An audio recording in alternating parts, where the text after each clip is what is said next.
is an Islamic, and according to the preamble of Pakistan, the constitution of Pakistan, the people of Pakistan, when they put their sacred trust in us as a parliamentarian, we are bound by the principle of Islam. شکریہ جناب علی محمد خان صاحب.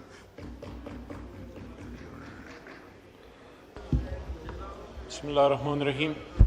اللہم صلی علی محمد و علی آل محمد.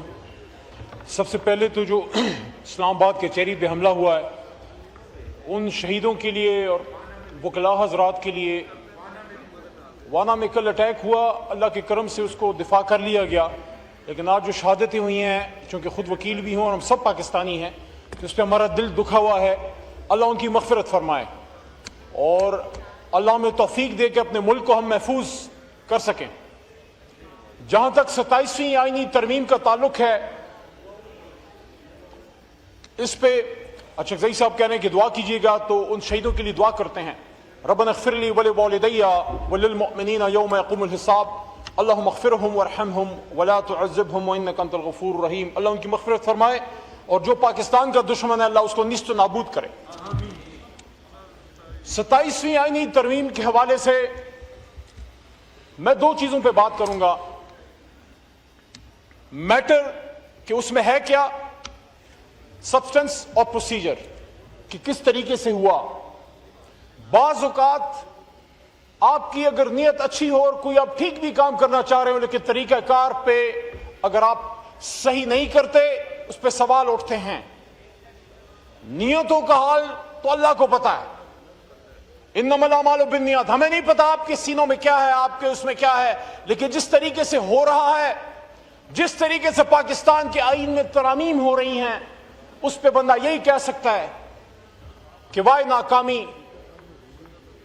متائے کارواں جاتا رہا، کارواں کے دل سے احساس زیاں جاتا رہا. میں کتنی بار اس پارلیمنٹ میں اپنے اس طرف اور اپنے اس طرف دوستوں کو یہ بات کہتا رہا ہوں کہ ہم جن جماعتوں میں ہیں اپنی لیڈرشپ کی ہم عزت کریں، ان کو فالو کریں، کیونکہ اللہ کے بعد اپنی لیڈرشپ اپنی جماعت کی برکت سے آپ کو اللہ عزت دیتا ہے. لیکن اپنی جماعت کی طرف سے مجھے یہ حق کب سے ملا کہ میں کسی اور کے لیڈر کی توہین کروں؟ میں نے پچھلے 13 سال میں کبھی نواز شریف صاحب یا بھٹو صاحب کے خلاف کوئی ایسی بات نہیں کی جو اصول کے خلاف ہو.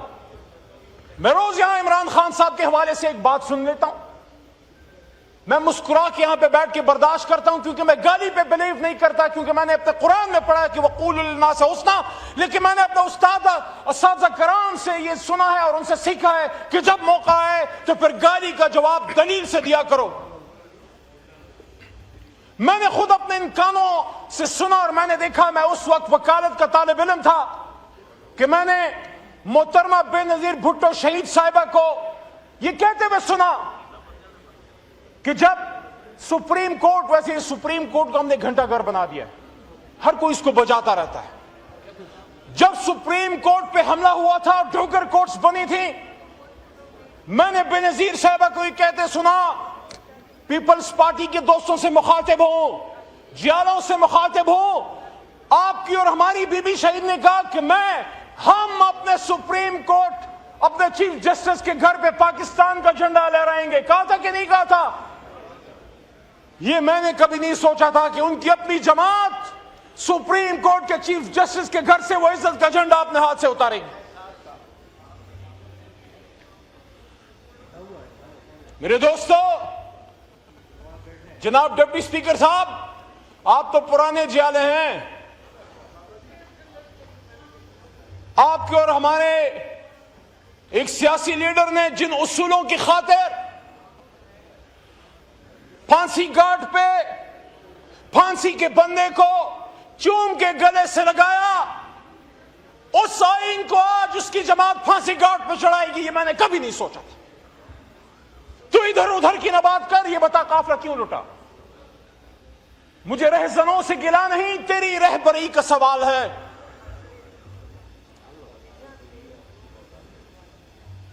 جس وکیل نے یہ ملک بنایا تھا، قائد اعظم محمد علی جناح، ہمارے دشمن ملک کا وزیر دفاع جسونت سنگھ اپنی کتاب میں بابا قائد اعظم محمد علی جناح کے بارے میں کہتا ہے کہ آخری چیکس جب محمد علی جناح نے زیارت ریزیڈنسی میں علیل ہوتے ہوئے آخری چیکس جو انہوں نے کاٹے، اس میں سے ایک چیک وہ بھی تھا کہ جب وہ بیمار تھے، وہ کھانا نہیں تناول فرما رہے تھے، ان کی اشتہا بند تھی، ان کے لیے جالندھر سے کک منگوایا گیا۔ انہوں نے پوچھا، انہوں نے بڑے دنوں بعد کرنے لائی بخش جو ان کے مالش تھے، انہوں نے اپنی کتاب میں مائی بردر میں ان کی سسٹر نے بھی کہا، فاطمہ جناب بی بی نے بھی کہا کہ بڑے دنوں بعد میرے بھائی نے تھوڑا سا کچھ کھانا تناول فرمایا، اور پھر پوچھا کہ who paid for it؟ Deputy speaker صاحب، the founder of Pakistan was asking that who is paying for me when I am dying on my deathbed? He was being told that you are the, sir, you are the Governor General of Pakistan. The state is responsible to pay your expenses. He said no. میں ریاست کے پیسوں پہ عیش نہیں کروں گا۔ اور آخری جو کچھ چیک کاٹے ان میں سے ایک چیک وہ بھی تھا کہ انہوں نے کہا یہ چیک کاٹو، یہ پیسے اس کو پے کرو اور اس کو واپس بھیجو۔ آج میں حیران ہوں، قائد اعظم محمد علی جناح کے ملک میں لوگوں کو استثناء کی ضرورت پڑ گئی۔ کیا فاروق اعظم سے معاذ اللہ بڑا کوئی اسٹیٹسمین پیدا ہو گیا ہے؟ جنگ یرموک میں فاروق اعظم نے جب خالد بن ولید رضی اللہ عنہ کو معذوری کا لیٹر بھیجا، انہوں نے نہ چونکی نہ چراکی، اور سیف اللہ نے اپنی تلوار لہراتے ہوئے کہا کہ میں خلیفۃ المومنین فاروق اعظم کا حکم مانتا ہوں۔ استثناء کسی بھی صورت میں کسی مسلمان کے لیے لینا is an Islamic, and according to the preamble of Pakistan, the constitution of Pakistan, the people of Pakistan, when they put their sacred trust in us as a parliamentarian, we are bound by the principles of Islam. And according to the constitution of Pakistan in its preamble, the founders of Pakistan are saying, wherein the independence of the judiciary shall be fully secured. Number 1 اور دوسرا وہ کیا کہتے ہیں، یہ بڑی important ہے۔ آج ہم ہیں، کل آپ ہوں گے، میری دعا ہے کبھی نہ ہو۔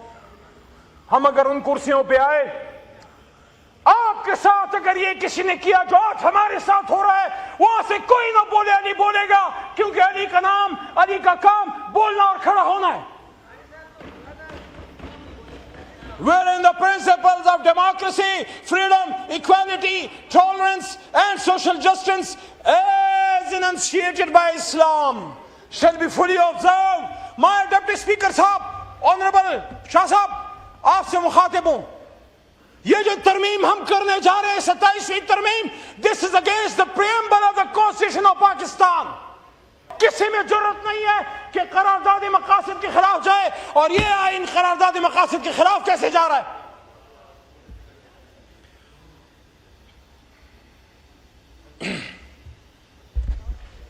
عمر فاروق رضی اللہ عنہ، بس 2 منٹ ایک جلسے میں کھڑے ہیں، ایک مجمع میں کھڑے ہیں، اور فرماتے ہیں، سر فرماتے ہیں اے لوگو میری بات سنو۔ وہاں سے میرے خیال میں کمی بیشی اللہ معاف کرے حضرت سلمان فارسی رضی اللہ عنہ یا ایک صحابی کوئی اور، لیکن میرا خیال ہے، گمان ہے کہ سلمان فارسی رضی اللہ عنہ، وہ کھڑے ہو گئے، بزرگ صحابی تھے، وہ کہتے ہیں ہم آپ کی بات نہیں سنیں گے، آپ کے پاس 2 چادریں ہیں، ہمیں ایک چادر ملی ہے۔ حضرت عمر فاروق رضی اللہ عنہ نے 227 جو ہمارا آرٹیکل ہے اس کی خلاف ورزی کرتے ہوئے، یا اسلام کے خدا نخواستہ خلاف ورزی کرتے ہوئے، یا کسی 27ویں ترمیم کے استثناء کا سہارا نہیں لیا، یہ نہیں کہا میں خلیفۃ المومنین ہوں۔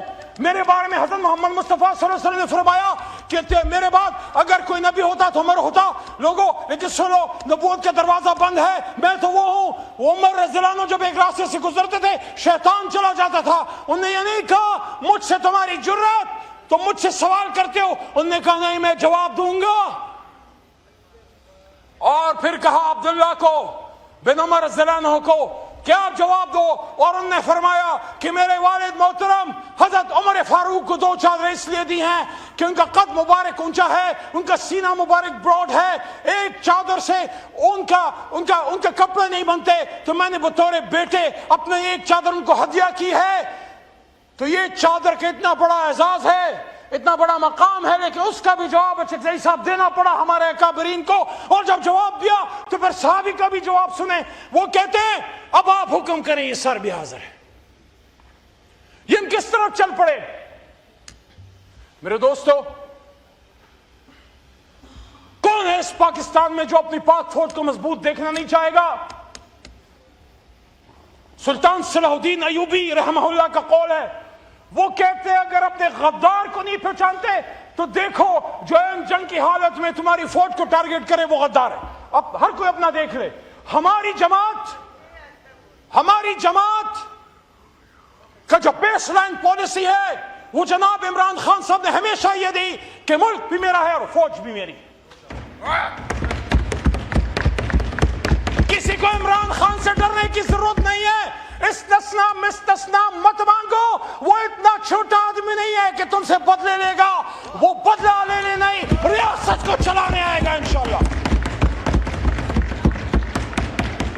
میرے دوستو, میرے بھائیوں, آج میری جوڈیشری پہ حملہ ہوا ہے.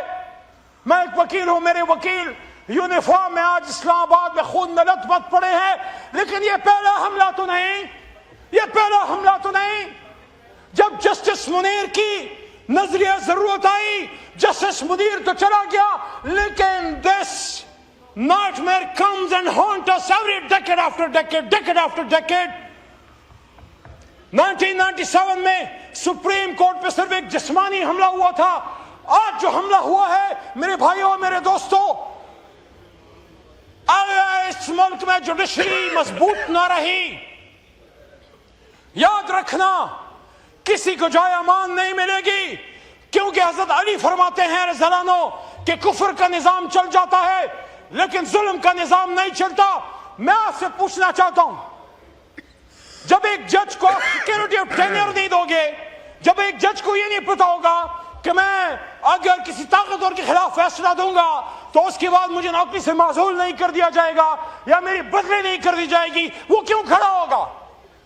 دوسری طرف جوڈیشری پہ بھی سوال ہے, کیا آپ نے ہم وہ کلا کہ اس مومنٹ سے انصاف کیا؟ میرا لیڈر عمران خان اس کے لیے جیل گیا, بنظیر صاحب نے سٹینڈ لیا, عثمان میاں صاحب نے بھی سٹینڈ لیا تھا. وائنڈ اپ کریں پلیز. آپ نے سپریم کورٹ کو کیا بنایا؟ آپ نے سپریم کورٹ کو ایک ایسی عدالت بنایا جو وقت اور حالات کے مطابق ہوا کو دیکھ کے فیصلے کرتی تھی. جب اس سپریم کورٹ پہ امتحان آیا ہے, واللہ بطور وکیل مجھے لگتا ہے سپریم کورٹ آپ نے ان فلسفوں سے انصاف نہیں کیا. جب مجھے آخری 1-2 لائن, جب مجھے دہشت گردی اور آرمی ایکٹ میں وہ شخص جو اس آدمی کا پوتا ہے جس نے اس آدمی کا شکریہ جی ڈاکٹر اختیار بیگ صاحب, بسم اللہ الرحمن الرحیم. ایک منٹ ڈاکٹر صاحب تشریف رکھیں. ایک منٹ جی, شعر پڑھیں, آخری شعر, مائک کھولیں. کہ آپ مجھ سے کیا توقع کرتے ہیں؟ شعر پڑھیں نا آپ. وہی میں اس پہ ختم کروں. میں نے کہا میں نے بھی کالا کوٹ پہنا ہے, آپ نے بھی کالا کوٹ پہنا ہے, اور پیچھے جس قائد کی تصویر ہے اس نے بھی کالا کوٹ پہنا ہے. مجھے صرف انصاف چاہیے. تو محترم ڈپٹی اسپیکر صاحب, آج جو ہم اپنی عدلیہ کے ساتھ کرنے جا رہے ہیں وہ کرنے جا رہے ہیں جس کے بعد اللہ بھی ہمیں معاف نہیں کرے گا, ہماری قوم بھی ہمیں معاف نہیں کرے گی. آپ نے شعر کی فرمائش کی ہے تو میں شعر پہ صرف اتنا ہی کہوں گا, کیا تجھ کو سکھاؤں میں تقدیر امم کیا ہے, اور تجھ کو سکھاؤں میں تقدیر امم کیا ہے. شمشیر و ثنا اول طاؤس و رباب آخر. بدقسمتی سے یہاں صرف طاؤس و رباب چل رہا ہے, نہ شمشیر ہے اور نہ ثنا ہے اور نہ قلم کی حرمت ہے. شکریہ.